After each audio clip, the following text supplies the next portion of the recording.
Hello guys, welcome to our YouTube channel made AC exact. आज से हम लोग क्लास 10th के फिजिक्स को शुरू करने वाले हैं। अपने चैप्टर को शुरू करने से पहले आज के इस वीडियो लेक्चर में एक बहुत ही महत्वपूर्ण टॉपिक डिस्कस करेंगे और वो टॉपिक है एनर्जी, ऊर्जा। ये टॉपिक अपने आप में बहुत ही महत्वपूर्ण इसलिए भी है कि हम लोग डेली लाइफ में जो भी काम करते हैं उसमें किसी ना किसी प्रकार के एनर्जी का इस्तेमाल कर रहे होते हैं। एनर्जी बहुत प्रकार के होते हैं और हम लोग अलग अलग काम को करने के लिए अलग अलग ऊर्जा का, अलग अलग एनर्जी का इस्तेमाल करते हैं। आज के इस वीडियो लेक्चर में हम लोग यह सीखेंगे कि एनर्जी कितने प्रकार के होते हैं, एनर्जी किसे कहते हैं और किसी काम को करने के लिए हम लोग कौन से एनर्जी का उसमें इस्तेमाल कर रहे होते हैं।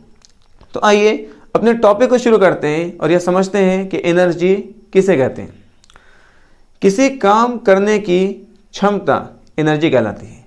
किसी काम करने की क्षमता को, किसी काम करने की कैपेसिटी को एनर्जी कहते हैं। अगर हमारे अंदर एनर्जी होता है, अगर हमारे अंदर ऊर्जा होती है तो हम कोई काम कर पाते हैं, और अगर हमारे अंदर ऊर्जा नहीं होती तो हम कोई काम नहीं कर पाते हैं। इस बात को एक एग्जांपल लेकर समझते हैं। अगर मान लें कि एक छोटे से बच्चे को हेवी वेट, सपोज 20 या 30 kg वेट उठाने के लिए बोला जाएगा तो बच्चा उस वेट को नहीं उठा पाता है। तो हम लोग कहते हैं कि उस बच्चे के पास उतनी ताकत नहीं है जिससे वो उस वेट को उठा सके।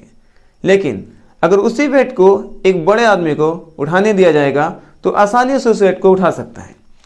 इसी तरीके से अगर सपोज करते हैं कि हमको एक कार को पुश करना हो तो शायद अकेले हम उस कार को पुश नहीं कर पाते, लेकिन अगर वही हम लोग 4-5 लोग या 10 लोग या उससे ज़्यादा लोग मिल करके उस कार को पुश करते हैं, उस कार को धक्का देते हैं, तो उस कार को हम लोग धक्का दे पाते हैं, क्योंकि अब हमारे अंदर उतनी ऊर्जा होती है जिससे उस कार को पुश कर सके। तो इस दो एग्जाम्पल से हम लोग यह समझ चुके हैं कि अगर हमारे अंदर ऊर्जा होती है, अगर हमारे अंदर एनर्जी होता है तो हम कोई काम कर पाते हैं, और अगर हमारे अंदर ऊर्जा और एनर्जी नहीं होती तो हम कोई काम नहीं कर पाते हैं। तो इसलिए कहते हैं कि काम करने की क्षमता ऊर्जा कहलाती है, काम करने की कैपेसिटी को ऊर्जा कहते हैं। ये तो रही बात एनर्जी का। अब हम लोग समझते हैं कि एनर्जी कितने प्रकार के होते हैं और किसी काम को करने के लिए हम उसमें कौन सा एनर्जी इस्तेमाल कर रहे होते हैं। इन सभी चीज़ों को कुछ एग्जाम्पल लेकर समझते हैं।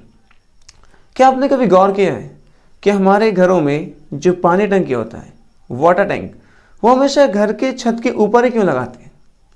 क्या आपने कभी सोचा है कि जब हम रास्ते में चलते और चलते टाइम अगर ठोकर लगता है और गिर जाते तो बहुत ज़्यादा चोट नहीं लगती, लेकिन वहीं अगर हम अपने घर के छत से, किसी पेड़ से, किसी पहाड़ से या किसी भी ऊंची जगह से अगर हम गिरते हैं तो हमें बहुत ज़्यादा चोट लगता है। आखिर ऐसा क्यों होता है? आपने देखा होगा कि अगर आप एक स्प्रिंग को आप कंप्रेस करते, उसे दबाते तो उसका शेप चेंज हो जाता है, लेकिन जैसे ही आप उसको कंप्रेस करना, आप उसको दबाना, उस पर फोर्स लगाना बंद कर देते हैं, वो फिर से अपने पुराने शेप में वापस आ जाता है। आखिर ऐसा क्यों होता है? उसी तरीके से अगर आप उस स्प्रिंग को खींचते हैं, उस स्प्रिंग को स्ट्रेच करते, उस पर फोर्स लगाते तो उसका शेप चेंज हो जाता है, लेकिन जैसे ही आप उस पर स्ट्रेच लगाना बंद कर देते, उसको खींचना बंद कर देते, वो फिर से अपने पुराने शेप में वापस आ जाता है। आखिर वो अपने पुराने शेप में वापस कैसे आता है? तो आइए इन सभी के पीछे के साइंस को, इन सभी के पीछे के रीज़न को समझते हैं। एक्चुअल में होता यह है कि जब भी आप किसी चीज़ को ज़मीन से ऊपर की तरफ उठाते तो आप उस पर एनर्जी खर्च करते हैं, क्योंकि किसी भी चीज़ को, जो अर्थ है ना, किसी भी चीज़ को अपनी तरफ खींचती है। अर्थ किसी भी चीज़ को अपनी तरफ अट्रैक्ट करती है। इसीलिए जब आप किसी चीज़ को ऊपर की तरफ उठाते हैं तो आप उस पर एनर्जी खर्च करते हैं, और आप जितना एनर्जी खर्च करते हैं उसको उठाने के लिए आपका वो एनर्जी उस ऑब्जेक्ट में जाकर स्टोर हो जाता है। जैसे मान लेते हैं कि आप एक वेट उठा रहे हैं, एक पत्थर है, आप उसको उठा करके किसी दीवार पर रख रहे हैं, तो आपको उस पत्थर को उठाने में जितना एनर्जी खर्च होता है वो एनर्जी उस पत्थर में जाकर के स्टोर हो जाता है, और आप उस एनर्जी से उस पत्थर को उठाते और उठाकर दीवार पर रख देते। लेकिन क्या आपको उस स्टोन को नीचे लाने के लिए उतना एनर्जी खर्च करना पड़ता है? तो ऐसा नहीं होता है। आप एनर्जी लगा करके उस पत्थर को दीवार पर तो रखते, लेकिन नीचे लाने के लिए सिर्फ आप उसको उस दीवार से पुश कर देते, वो ऑटोमेटिक नीचे आ जाता है। ऐसा इसलिए होता है कि आपने उस पत्थर को एनर्जी लगा करके ऊपर उठाया था, आपका वो एनर्जी उस पत्थर में संचित हो जाता है, उस पत्थर में जाकर के स्टोर हो जाता है, और वो उसी एनर्जी से वो खुद नीचे आ जाता है। आपको नीचे लाने की ज़रूरत नहीं पड़ती। सेम इसी तरीके से जब आप पानी टंकी को किसी हाइट पर इंस्टॉल करते तो उसमें एक तरह का एनर्जी आ जाता है। आप उसको जितना ज़्यादा हाइट पर लगाएंगे उसमें वो एनर्जी उतना ज़्यादा आ जाएगा। और जब आप घर के टैप को, घर के नल को चालू करते तो पानी बहुत ही प्रेशर से नीचे आता है। इस पानी में प्रेशर कहाँ से आता है? पानी में प्रेशर इसलिए आ रहा है कि जब आप पानी टंकी को, अपने वाटर टैंक को काफ़ी ऊंचाई पर लगा रहे थे तो उसमें एक तरह का एनर्जी आ गया था, और पानी उसी एनर्जी से अब नीचे प्रेशर के साथ गिर रहा है। इसीलिए हम लोग किसी भी पानी टंकी को, वाटर टैंक को ऊंचाई पर लगाते हैं, क्योंकि ज़मीन से ऊंचाई पर जाने से उसमें क्या जा रहा है? एक तरह का एनर्जी आ जा रहा है, और पानी उसी एनर्जी से कभी प्रेशर से नीचे आता है।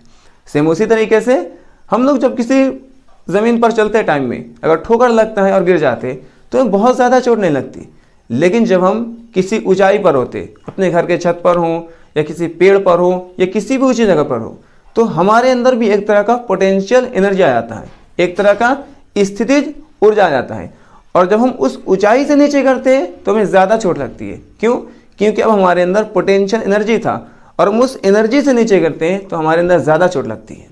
तो ये तो था कि जब आप ज़मीन से ऊपर जाते, अर्थ सरफेस से ऊपर जाते, तो आपके अंदर क्या आ जाता है? एक तरह का पोटेंशियल एनर्जी आ जाता है, स्थितिज ऊर्जा आ जाता है। ये ऊर्जा ड्यू टू हाइट आता है। लेकिन आपने देखा होगा कि जब आप एक स्प्रिंग को कंप्रेस करते, एक स्प्रिंग को दबाते, तो उसका शेप चेंज हो जाता है, लेकिन जैसे ही आप उसको छोड़ देते वो फिर से वापस कैसे आता है? ऐसा इसलिए होता है कि जब आप किसी चीज़ को कंप्रेस कर रहे, किसी चीज़ पर फोर्स लगा रहे हैं, तो आपका जो फोर्स है उसमें एनर्जी खर्च होता है। ओके, और वो एनर्जी उस स्प्रिंग में जाकर के स्टोर हो जाता है। जैसे ही आप उसको कंप्रेस करना, आप उसको दबाना छोड़ देते, आप फोर्स लगाना बंद कर देते, तो आपका जो एनर्जी उस स्प्रिंग में स्टोर हो गया था, वो एनर्जी से स्प्रिंग फिर से अपने पुराने शेप में वापस आ जाता है। इसी तरीके से जब आप स्प्रिंग को खींचते, स्प्रिंग को आप स्ट्रेच करते, तो आप स्ट्रेच करने के लिए भी एक फोर्स लगाते हैं, और उस फोर्स लगाने के लिए आपका जो एनर्जी है उस स्प्रिंग में जाकर के स्टोर हो जाता है। जैसे ही आप उसको स्ट्रेच करना बंद कर देते, आप उस पर फोर्स लगाना बंद कर देते, तो स्प्रिंग उसी एनर्जी से अपनी जगह वापस आ जाता है। तो यहाँ पर जो एनर्जी स्टोर हो रहा था वो भी पोटेंशियल एनर्जी था, लेकिन यहाँ पर एनर्जी, जो पोटेंशियल एनर्जी था, वो इसलिए आ रहा था कि आप किसी चीज़ पर फोर्स लगा करके उसके शेप को चेंज कर रहे थे। तो पोटेंशियल एनर्जी हम लोगों ने दो तरह से देखा। एक तो तब आता है जब आप किसी चीज़ को अर्थ सरफेस से उठा करके किसी हाइट पर लेके जाते, तो जैसे ही वो ज़मीन से ऊपर जाता है, ऊपर जाने से उसमें एक तरह का एनर्जी डेवलप हो जाता है, जिसको पोटेंशियल एनर्जी कहा जाता है। उसी तरीके से जब आप किसी चीज़ पर फोर्स लगाते और फोर्स लगा करके उसके शेप को चेंज कर देते, तब भी उसके अंदर एक तरह का एनर्जी आ जाता है, जिस एनर्जी को पोटेंशियल एनर्जी कहा जाता है। हम लोग इसी पोटेंशियल एनर्जी के द्वारा कमान से तीर को चलाते हैं। आप देखे होंगे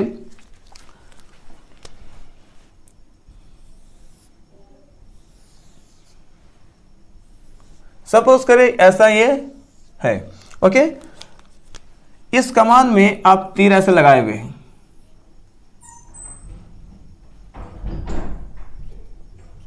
आप क्या करते हैं? जब इस कमान को स्ट्रेच करते हैं, जब उस कमान को खींचते हैं, तो खींचने के लिए आप उस पर फोर्स लगाते हैं, उस पर एक तनाव बल लगाते हैं।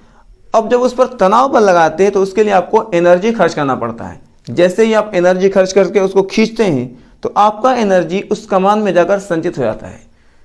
उसके बाद जैसे आप उसको खींचना बंद कर देंगे, उसको छोड़ देंगे, तो वो एनर्जी जो उसमें संचित हो गया था, जो उसमें स्टोर हो गया था, उसी एनर्जी से ये तीर वापस आता है, ये तीर बाहर निकल जाता है। इसी तरीके से आप गुलेल वगैरह चलाए होंगे, उसमें देखते क्या करते हैं, हम लोग गुलेल के रबर को खींचते हैं। तो जैसे हम गुलेल के रबर को खींच रहे हैं तो हम क्या कर रहे हैं, उस पर तनाव बल लगा रहे हैं। तनाव बल लगाने टाइम में हम अपना एनर्जी खर्च करते हैं और वो एनर्जी क्या हो जाता है, वो एनर्जी उस गुलेल के रबर में जाकर स्टोर हो जाता है।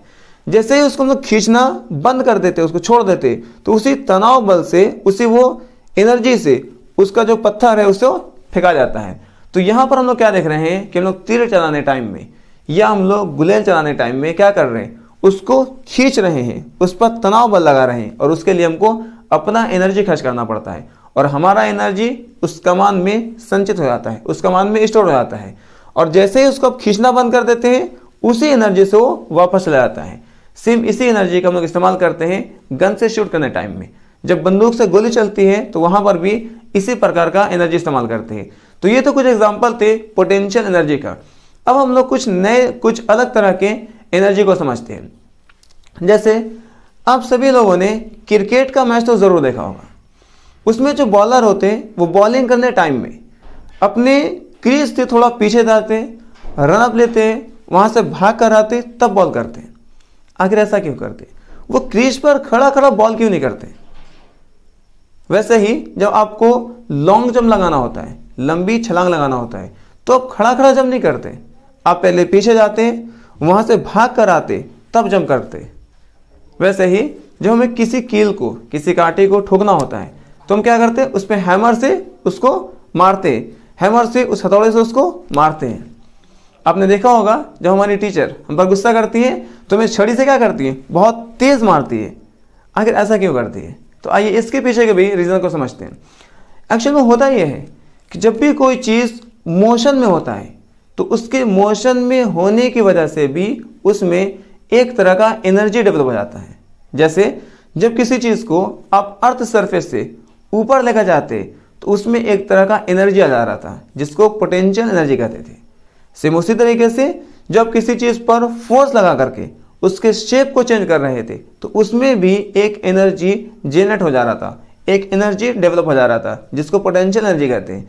सेम वैसे ही जब कोई चीज़ मोशन में होता है, उसके मोशन में होने की वजह से उसमें एक तरह का एनर्जी आ जाता है जिसको काइनेटिक एनर्जी या स्थिति ऊर्जा कहते हैं। और ये एनर्जी हमको काम करने में सपोर्ट करता है।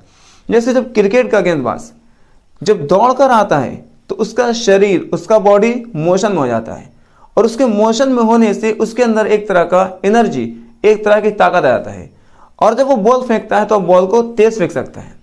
जब वो खड़ा खड़ा क्रीज से बॉल करेगा तो उसका बॉल तेज नहीं हो पाएगा, इसीलिए वो पीछे जाता है, वहाँ से भाग कर आता है। जब वो भाग कर आता है तो उसके अंदर क्या हो जाता है, एक तरह का एनर्जी आ जाता है और उस एनर्जी से वह बॉल को तेज कर सकता है।